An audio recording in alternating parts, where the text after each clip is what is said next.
बिस्मिल्लाहिर्रहमानिर्रहीम। अस्सलाम वालेकुम दोस्तों, मैं हूं सईद और आप देख रहे हैं सईद सॉल्यूशन यूट्यूब चैनल। दोस्तों, आज की इस छोटी सी वीडियो में इंतहाई अहम टॉपिक पर बात होगी और वो ये है कि आपके पास कोई भी सोलर सेटअप लगा हुआ है, ख्वाह वो छोटा सोलर सेटअप हो, 2 बैटरीज वाला, 4 बैटरीज वाला, प्लेट्स उसके साथ कितनी भी लगी हुई हो, या फिर MPPT चार्ज कंट्रोलर हो, या फिर इस तरह का PWM चार्ज कंट्रोलर। तो इसके साथ जो सोलर प्लेट्स लगी हुई हैं, आपको कैसे पता चलेगा कि वो कितनी परफॉर्मेंस दे रही हैं, A ग्रेड की हैं, B ग्रेड की हैं।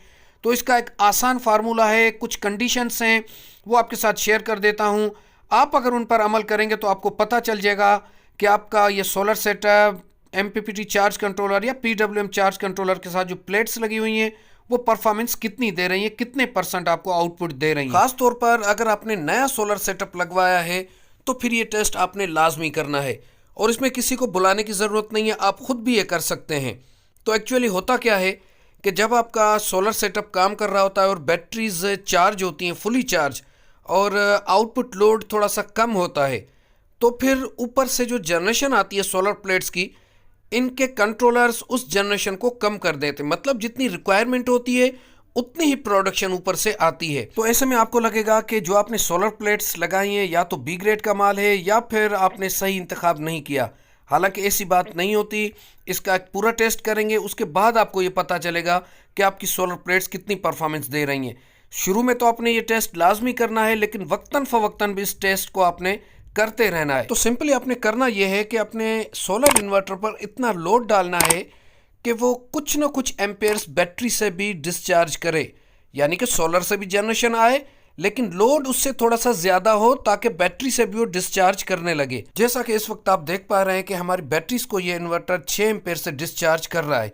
लेकिन इस दौरान आपने 3 चीज़ों का ख़ास ख्याल रखना है। पहले नंबर पर सोलर प्लेट साफ़ हों, दूसरे नंबर पर पीक आवर्स हों और तीसरे नंबर पर धूप बिल्कुल साफ़ हो। यानी कि आपने 11 बजे से लेकर 1:30 या फिर 2 बजे के बीच में इस टेस्ट को करना है। तो अगर इतना लोड आपने दे दिया कि आपकी बैटरी से कुछ ना कुछ एम्पेयर डिस्चार्ज हो रहे होंगे, अब आप नोट करेंगे 5, 10, 15 मिनट तक कि आपकी सोलर प्लेट्स की परफॉर्मेंस क्या है और वही आपकी सोलर प्लेट की टॉप परफॉर्मेंस होगी। ये तो बात हो गई सोलर इन्वर्टर की। लेकिन अगर PWM चार्ज कंट्रोलर या फिर MPPT चार्ज कंट्रोलर होगा तो उस सूरत में आप क्या करेंगे? तो उस सूरत में भी आप इस तरह करेंगे कि जिस बैटरी के साथ ये कंट्रोलर्स अटैच हैं उस बैटरी पर आप लोड डालेंगे। अच्छा, यहाँ थोड़ा सा फ़र्क होगा। जब हम इन्वर्टर की ये टेस्ट कर रहे थे उस वक्त हमें सोलर से आने वाली जनरेशन वाट्स में मिल रही थी, लेकिन यहाँ MPPT या फिर PWM चार्ज कंट्रोलर पे हम एम्पेयर से लोड देंगे। यानी कि आपका DC लोड होगा उसको बढ़ाएंगे, या फिर अगर UPS लगा हुआ है तो UPS से भी आप उस बैटरी पर जो लोड है उसको बढ़ाएंगे और नापेंगे आप एम्पेयर्स में।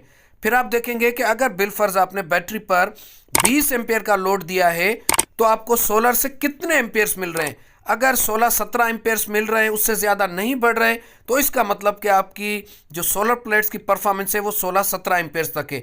लेकिन अगर आपने 20 एम्पेयर का लोड दिया है और 20 एम्पेयर ही सोलर से मिल रहे हैं, तो फिर आप अपने आउटपुट लोड को थोड़ा सा और बढ़ाएंगे, आप 25 एम्पेयर करेंगे।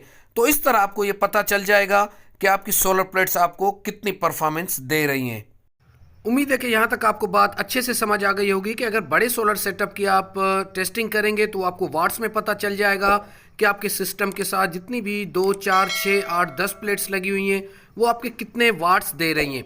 और इसी तरह अगर PWM या फिर MPPT चार्ज कंट्रोलर की टेस्ट करेंगे तो आप एम्पेयर से करेंगे, फिर आपको पता चलेगा कि आपकी वो 1 या 2 प्लेट या फिर छोटी प्लेट्स आपको कितने एम्पेयर्स दे रहेंगे।